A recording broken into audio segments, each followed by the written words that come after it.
With Pascal Siakam off to the Indiana Pacers, what could be on the horizon for the Dallas Mavericks? Who are some trade candidates out there? We'll discuss that. Plus, Dallas has been linked to another 3-and-D wing. It is Quentin Grimes. Harrison Graham, Jeffrey Cooperstein here for Dallas Mavericks today. And Coop, it's a perfect time to subscribe to the channel with the trade deadline just over 3 weeks away. Trade deadline coming up. Y'all have been bringing the heat over the past couple of weeks in the comment section, so we appreciate you guys. Let's keep this train rolling. Let's get some more content out there. Tell your friends about us. Be sure to subscribe to the channel because we have a lot going on here over the next couple of weeks. Yeah, a lot of free content, a lot of trade rumors. We're going to keep you up to date with the latest. By the way, quick just note, I'm not sure if we were going to talk about this at the end, but Mavs Warriors not being played tomorrow night due to the death of an assistant coach at Golden State. So didn't want to get that out there.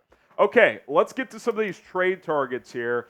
Jerami Grant, Kyle Kuzma, Andrew Wiggins, P.J. Washington, Dorian Finney-Smith. So these are all guys that the Mavericks have been linked with. These aren't guys that we are just talking about for the sake of talking about them. There's actual reports out there that the Mavericks have expressed at least exploratory interest in all 5 of these guys. So today I just wanted to kind of rank them and gauge my level of interest in all of these guys and where I'd rank them as far as trade targets go. And I do want to mention this. Common theme here, 3-4 type of guy. Exactly, yes. Washington, I don't think is going to play much 3 for you, but in general, these are guys who can be stretch 4s and in some case can play some 3 as well. So that is what we're looking at here. Now, obviously, the Mavericks, these are kind of the assets they have. They have a first-round pick in 27. Tim Hardaway Jr., although you and I have talked about this, Coop, if you're trading him, I almost think it's got to be a really good deal. Get an all-star because he's playing really well. Josh Green, Omax Prosper. And we'll talk about this on tomorrow's show.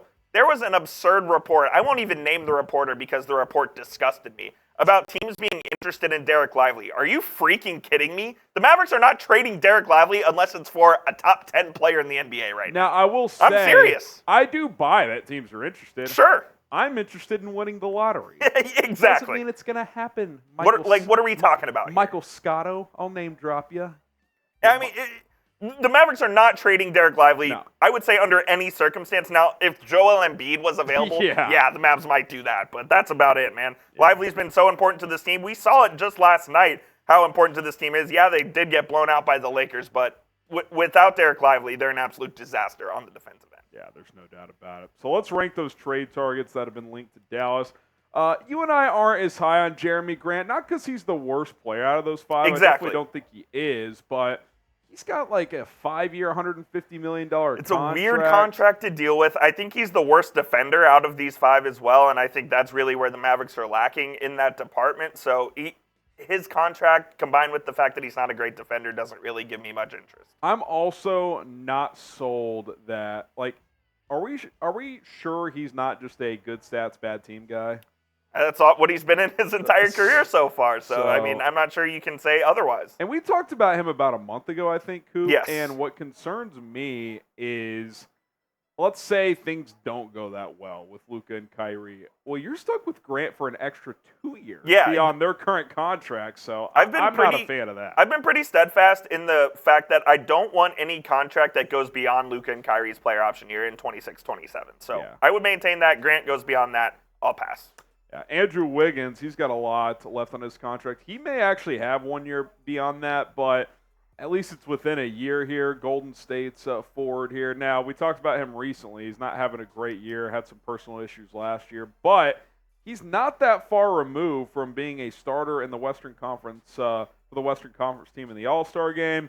I think he can be back to being a 38 to 40% three-point shooter, and maybe it's just one of those things in Golden State right now where it's just run its course out there. That's kind of how it feels, and maybe getting a guy like Wiggins into a new scenery could benefit. And I love the fit on the Mavericks as well. I think he could slide right into the starting lineup. When the Warriors made that run to the NBA title, he was absolutely integral in that team, both on offense and defense. I really like his versatility. He can play the 3 or the 4. I like the fit here with Wiggins. It's all about the off-the-court stuff that kind of gives me some pause. There were legitimate extended stretches that season where he was their second best player behind Steph. At times, he was more valuable than Draymond. He was more valuable than Clay. So that's pretty significant to me.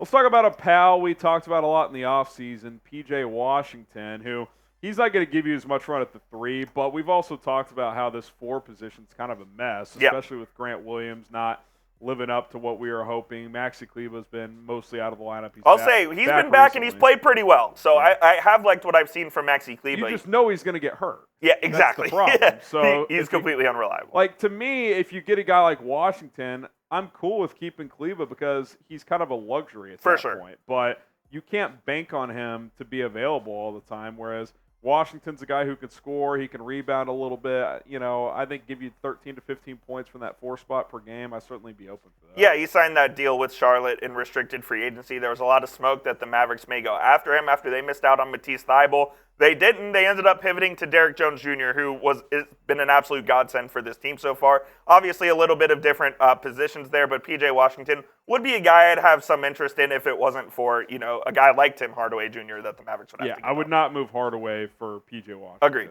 To be clear. Would I do it for Kyle Kuzma? Maybe. I'd consider it. I would consider it. I mean, he's had a couple of really nice years in Washington. I think he's like the perfect stretch 4 in today's NBA. He's 6'8", 6'9", can space the floor. He can handle a little bit. He's gotten better as a creator, Coop, over 4 assists per game. 3-point shot's a little down this year, but you got to remember, Washington, I mean, it's kind of a They don't even play basketball. Yeah, I mean, they're kind of like the Globetrotters, but just bad. They just kind of go out there and shoot the ball around, but he's still been fairly efficient in doing so from the field. I think as like your number 3 scoring offense after Kyrie and Luka, that's pretty appealing to me with Kyle Kuzma. Yeah, I'm definitely intrigued by the idea of Kyle Kuzma. Now, I think that his price may be higher than most people think. I bet he goes for at least a first-round pick. Maybe 2. So it all depends on what the Mavs are willing to give up. But, yeah, the numbers check out. He's a decent defender as well. I think he can play within the system that Jason Kidd's established here. So his name intrigues me. But, of course, the number 1 is going to be our guy Dodo. Bring him back. Yeah, bring him back. He wants to be here. I think he's affordable. I don't want to give up that first-round pick to bring him back, but I'd agree with that. If you could get him without giving up that first or Tim Hardaway Jr., I think I would give up the first, though. If they asked for it and it came down to it, I think I would. Interesting. How much? What has he got? 3 years left in this year, plus 2 more years left in that contract? Yes, because last year he was in the first year of a 4-year deal. So listen, I mean, he's shooting 40% from 3, and that's not playing with a guy like Luka Doncic or Kyrie Irving. So I think you got to factor that in. He knows the system. He can defend 4 positions. He wouldn't cost crazy. Even if he gave up the first, I mean, the player asset at that point probably would be pretty minimal. I'm in, man. I mean, I think he helps you tremendously if you could bring him back, and we know the chemistry's there both on and off the court. Yeah, and I think, like you said, I think he wants to be back here. He's kind of been open about that he wants to return to Dallas. Mark Cuban helped his dad in his legal case. Like, there's a personal connection with this franchise that goes beyond basketball. Exactly, and as far as the basketball side goes, I think he would represent a team or a thing that the Mavs desperately need, and that's excellent defending and excellent 3-point shooting, consistent 3-point shooting as well from 3. So at the wing position especially. And you look back to that Western Conference Finals run, he and Reggie Bullock, but especially Dodo, I mean, they were vital. They were absolutely 35 fantastic. Plus minutes a game and shooting the ball well from 3, defending. So we know he's built for that type of role if needed. So let us know, out of these 5 trade targets, who is your favorite? I think Dodo's the best combination of he would fit in, the price tag wouldn't be outrageous, and you know what he brings to the table since he's been here before for an extended stretch. Yeah, I think any of these 5, I would say maybe except Jerami Grant, I'd be happy with any of these 5. And I wouldn't be, pissed if they got Jerami Grant, but it's just not my favorite fit for this team. It's just contract with me with Jerami Grant more than anything else. So let us know in the comments. And get started with Factor Meals. Listen, Factor Meals is fantastic. It's America's #1 ready-to-eat meal kit. And listen, we work long hours, man. I don't want to get home and go to the grocery store and prep food for 2 hours and then do the cleanup afterwards. I just want to get home, get on the couch, and eat a nice, healthy dinner in a quick manner. And that is what Factor does with their different type of options. They have keto-friendly meals, calorie-smart, vegan plus if you don't eat meat, protein-packed meals as well. Go check them out. Breakfast, lunch, dinner, chef-prepared meals delivered to your doorstep, and then it takes you just 2 minutes or less to prep those meals by either throwing them in the microwave or if they're salad toppers or protein shakes, even less time. Get started today, factormeals.com/NBAchat50. That code NBAchat50 gets you 50% off.